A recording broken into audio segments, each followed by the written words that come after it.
Hello guys, welcome back to the channel. In this today's video, I'm going to show you the Ostrich Pet ability in Grow Garden game of Roblox Summer Camp event.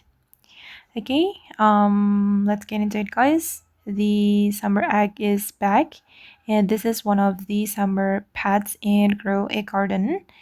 If you want to get this pet, you need to have paradise egg, and you can get the paradise egg from here by crafting. You can go to the crafting bench, and when you reach tier 5, you will be able to craft this paradise egg.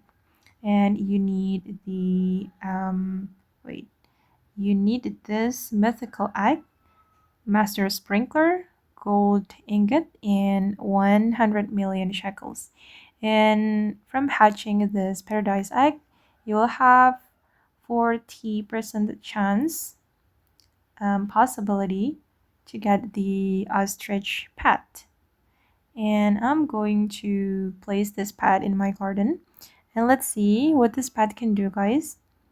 Basically, pets hatched from eggs have a bonus 1 to 5 each to their age value. Oh, it can add age value to the hatched pet. Yeah, I think it's really worth. Well, maybe you already have this pet from the last year summer update, maybe. But yeah, if you haven't unlocked this pet yet, you can craft it from this update. Okay, guys, and that's all about the ostrich pet from the summer camp event update in Grow Garden. I hope this video will be useful for you. Thank you so much for watching, and bye.